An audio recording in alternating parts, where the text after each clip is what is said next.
आमे निज आखिरे एसबुक विश्वास करिपारुनथिलु। रमेश सार आ आर्मी सांग आत्महत्या करिला भली शून्य छटपट हेउथांते। शून्य थांती सत, किंतु किए धरिछे कौनसी हाथ देखा जाऊ न थाए। से समय कौन करिबु आमे जानि पारुनथिलु। लंठन बती आकस्मिक भाव में लिभिगला। से आत्मार निश्वास एक अजब आवाज आसी आम छाती को थराई देउथिला। आउ दांत कड़मट करी चोबेबार से शब्द शुणी प्राण हरईदेला भली लगुथिला। केवल दुईटी रक्त लाल आखि छड़ा आउ किछि भी देखा जाऊ न थाए। वर्षा सेमिति लागी रही थाए। पुनश्च ड्राइवर शून्य को उठी छटपट हैला।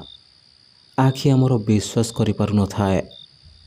महेश डर रे सबु दृश्य देखि बेहोश होई मो उपरे पड़ी जाइछे। बिजुली आलोकरे पुनः देखागला आउ एक हाथ लंबी आसुछि आम आड़को। आमे पछकु पछकु गलो। एक पथरे झुंटी 3 जण जाक तले पड़ी गलो। आउ आम आड़को माड़ी आसुथाए से। रतिकांत सार कहिले, मास्ट्रे जोरे हनुमान चालीसा बोल। रतिकांत सार आ मु मिसिकी जोरे हनुमान चालीसा बोलिबाकु लागिलो। अंधारे किछि देखा जाऊ न थाए। हनुमान चालीसा बोलिबारो तार अधिकतर राग आउ सं सं गर्जन शुणा जाऊ थाए। एमिति लोम टांकुरा दृश्य मु केबे देखि नथिले। दुम की 3 जण जाक शून्यरू खसी तले पड़िले। आर्मी सांगर पथरे मुंड बाजी ठोकी सुकिला। हठात आम दुहींक मुंडरे एक शक्त प्रहार बाजिला। तापरे सकाळ हेबारु आखि खोलिला बेलको आमे आविष्कृत हेलु स्कूल घरे। आम चारिपाखरे गाँ मुखिया समेत गाँ वैद्य एवं गाँर 4-5 जन लोक उपस्थित थिले। समस्ते उठी समस्त को देखिला बेलको समस्तंकर अवस्था शोचनीय होइछे। आर्मी सांगर शून्यरू पड़िला बेले पथरे मुंड पिटी होई ता मुंडर तालुरे शक्त आघात लागिछे। रमेश सार शून्यरू पड़ी तांकर डाहाण हाथटा भांगी जाइछे। ड्राइवर बाम आखिरे कौन केंची हो जाइछे बोधे। ता आखि लाल पड़ी एते बड़ फुली जाइछे। आ से आखि खोली पारुने। मोर एवं रतिकांत सार एवं महेशर मध्य मुंड फाटी जाई थाए। गाँ वैद्य बटा हलदी पोकशुंघा पत्रर जड़ीबुटी दे समस्त मुंडरे बांधी देइथिले। आ ड्राइवर आखिरे किछि औषधीय पत्र देइथिले। से सोई रहिथिला। ड्राइवर गोटी आखि बंद देखि रतिकांत सार हसिकी कहिले, त्राही अच्युत त्राही अच्युत। आमे समस्ते समस्तंकर अवस्था देखि हसुथिलु। समस्ते पड़ी समस्तंकर हाथ गोड़ आंठू छिड़ी जाई थाए। सेथिरे मध्य औषधर लेप दिया जाई थाए। आमे सब उठिबार अवस्था नथिलो। आह कि दरज। गोड़ हाथ उठेबा मध्य आम पक्षरे संभव नथिला। मने मने भाबुथिलु कि भूल कलु सब आसिके। मन भितरे सरकार को प्रचुर परिमाण रे गाली वर्षा हेउथाए।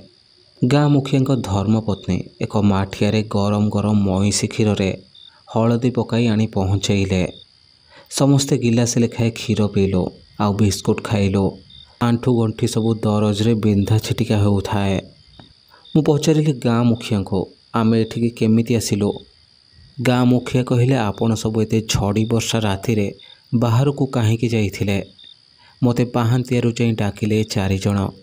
पाखरे ठिया होइथिबा गाँ लोकों को देखाए। आ कहिले स्कूल घरे थिबा बाबू माने पछुआड़े थिबा बरगछठारु किछि दूर पड़िछन्ते रक्त जुड़ुपुड़ु अवस्था। मु संगे संगे सेमानक सह बाहरी आसी देखे तो आपण मानकर सब रक्तस्राव हेबाकु लागिछे। डेरी नकरी एमानक सहायतारे एठाकु नेई आसिले। आ संगे संगे गाँ वैद्य महाशय को डकाई पठाइले। बहुत रक्तस्राव होइछे आपण मानकर। एहापरे गाँ वैद्य कहिले, एबे टिके एमानकु विश्राम पई छाड़ी दियो। मु 4टा बेलू पुणी आसी एमानकु देखि जेबे। एहा कहि से चलीगले। गाँ लोक माने मध्य चलीगले। गाँ मुखिया कहिले, आपण माने विश्राम करंतु, मु 2 पहरे आसी खाइबा देई जेबे। मु कहले, आज्ञा आपण ठारू किछि कथा पचारि बुझिबार थिला।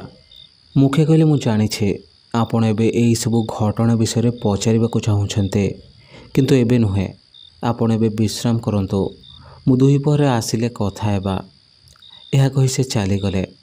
ଆମ ମନରେ ପ୍ରଶ୍ନ ଉଠୁଥାଏ, କିଏ ଗୋଟିଏ ଅଛି, ହେଲେ ସେ କିଏ? ମୁଖିଆ ଗଲା ପରେ ରତିକାନ୍ତ ସାର୍ ଆର୍ମି ସାଙ୍ଗକୁ କହିଲେ, କ'ଣ ଆର୍ମି ସାଙ୍ଗ ଏତେ ରାତିରେ ବରଗଛ ଆଡ଼େ କାହିଁକି ଯାଇଥିଲେ? କ'ଣ ଲେଫ୍ଟ ଲାଇଟ୍ କରିବାକୁ ପଳାଇଥିଲେ କି? ମୁଁ କହିଲି, ଆର୍ମି ସାଙ୍ଗ ଦେଖିଲୁ ତ କିଏ ଗୋଟିଏ ଅଛି। ପଚାରିଥିଲୁ ପା କିଏ ଅଛି ବୋଲି, ଏବେ ଦେଖିଲୁ ତ କିଏ ଅଛି ବୋଲି। ଆର୍ମି ସାଙ୍ଗ କହିଲା, କହନାରେ ସେ ଛାତି ଥରା ଦୃଶ୍ୟ କଥା। ମୁଁ ଏବେ ବି ବିଶ୍ୱାସ କରିପାରୁନି ଏ ସଂସାରରେ ଭୂତ ପ୍ରେତାତ୍ମା ଆତ୍ମା ଅଛନ୍ତି ବୋଲି। ହେଲେ କାଲି ରାତିର ଘଟଣା, ବାପରେ, ମୁଁ ତ ଭାବିନଥିଲି ବଞ୍ଚିକି ସେଠାରୁ ଆସିବି ବୋଲି। ତୁମମାନଙ୍କୁ ବହୁତ ଧନ୍ୟବାଦ, ଆଉ ହନୁମାନଜୀକୁ ମଧ୍ୟ। ରମେଶ ସାର୍ କହିଲେ, ଆପଣ ତ ଭାରି ମଜାକ ଉଡ଼ାଉଥିଲେ। ଦେଖିଲେ ତ ଆପଣଙ୍କୁ ବଞ୍ଚାଇବାକୁ ଯାଇ ଆମର କି ଅବସ୍ଥା ହେଲା। ଏବେ ବିଶ୍ୱାସ ହେଉଛି ତ କି ଗୋଟିଏ ଅଛି ବୋଲି। ମୁଁ କହିଲି, ହଉ ଛାଡ଼ନ୍ତୁ ସେ କଥା, ବଞ୍ଚିଗଲେ ସେଇଟା ବଡ଼ କଥା। ଏବେ ତୁ କହ ଆର୍ମି ସାଙ୍ଗ, ସେ ଭୂତ କବଳକୁ ତୁ ଗଲୁ କେମିତି? ଆର୍ମି ସାଙ୍ଗ କହିଲା, ସବୁ ତୋରି ପାଇଁରେ ସାଙ୍ଗ। ତା ମୁହଁରୁ ଏତିକି କଥା ଶୁଣି ଆମେ ସବୁ ଆଶ୍ଚର୍ଯ୍ୟ। ମୁଁ କହିଲି, ମୋ ପାଇଁ? ମୁଁ କ'ଣ କରିଲି? ମୁଁ ତ ନିର୍ଦ୍ୱନ୍ଦ୍ୱରେ ଶୋଇଯାଇଥିଲି। ଆଉ ମୁଁ କ'ଣ ତୋତେ ଡାକି ନେଇ ଭୂତ ପାଖରେ ଛାଡ଼ି ଦେଇ ଆସିଲି ନା କ'ଣ?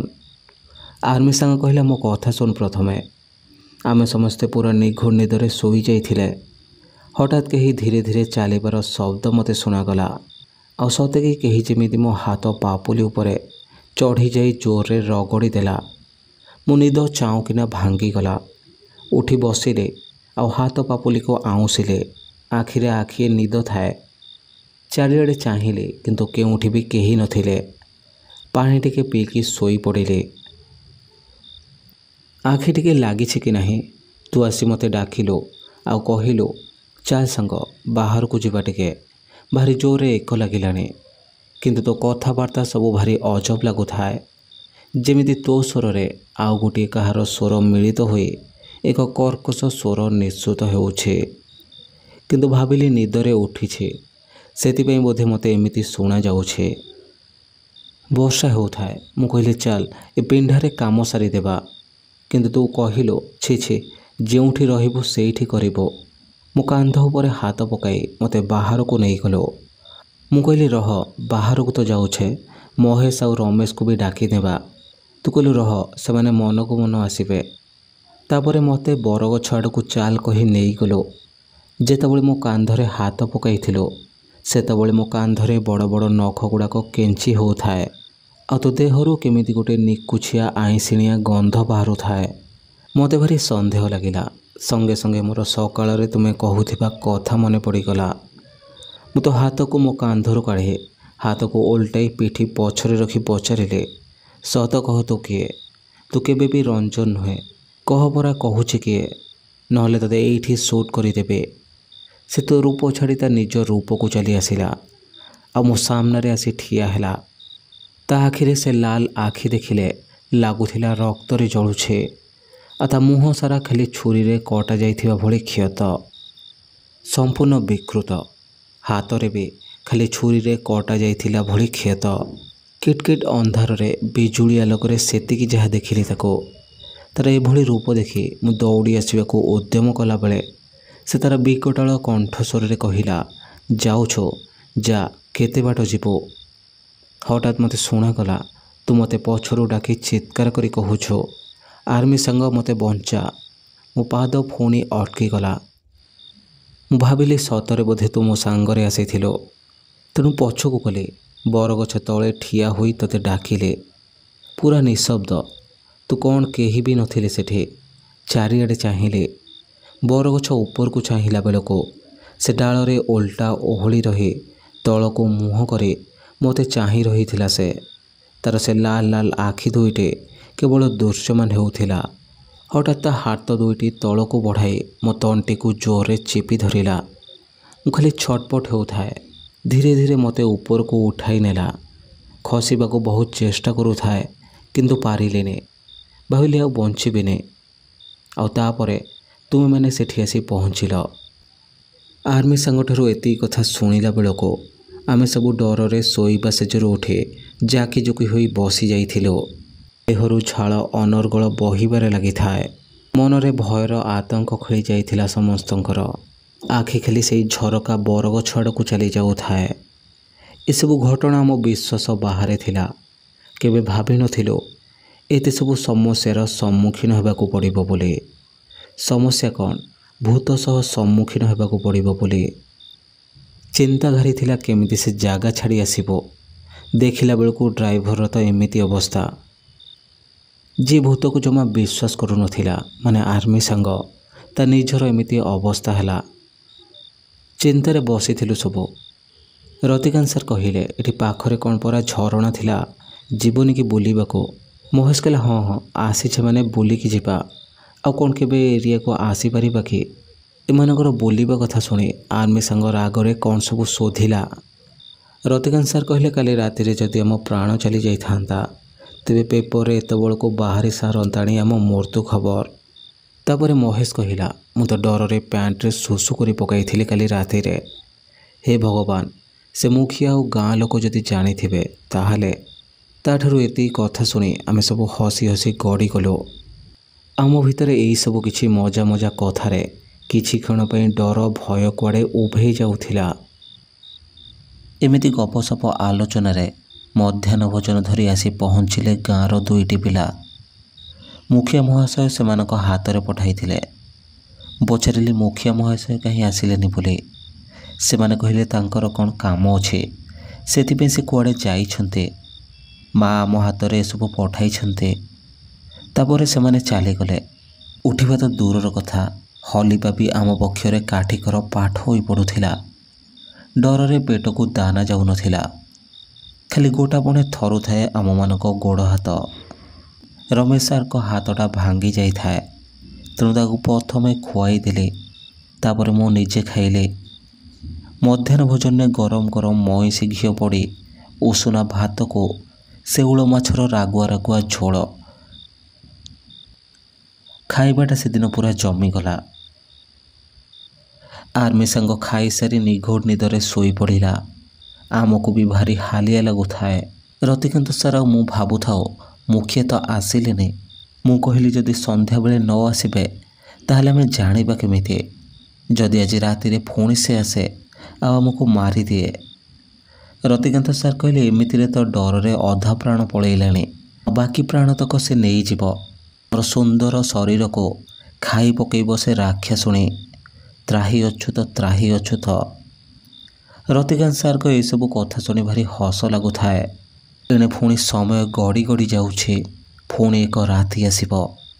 ଆଖି କେତେବେଳେ ଲାଗିଯାଇଥିଲା ଆମର। ସନ୍ଧ୍ୟା 6ଟାରେ ଆସି ମୁଖିଆ ମହାଶୟ ଡାକରେ ଆମମାନଙ୍କ ନିଦ ଭାଙ୍ଗିଲା। ଦେହ ହାତ ସବୁ ଦରଜରେ ଫାଟି ପଡ଼ୁଥାଏ। ଚାହା ଆଣିଥିଲେ। ସମସ୍ତେ ଟିକେ ଟିକେ ଚାହା ପିଇଲୁ। ବୈଦ୍ୟ ମହାଶୟ ମଧ୍ୟ ଆସିଥିଲେ।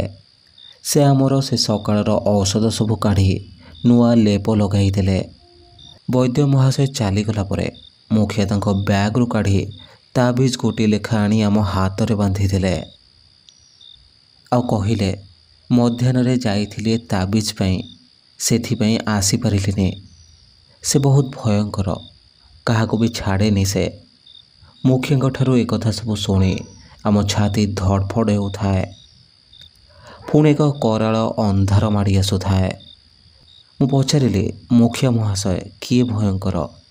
କାହିଁକି ସେ ଛାଡ଼ିବନି କାହାକୁ? କିଏ ଅଛି ସେଠି?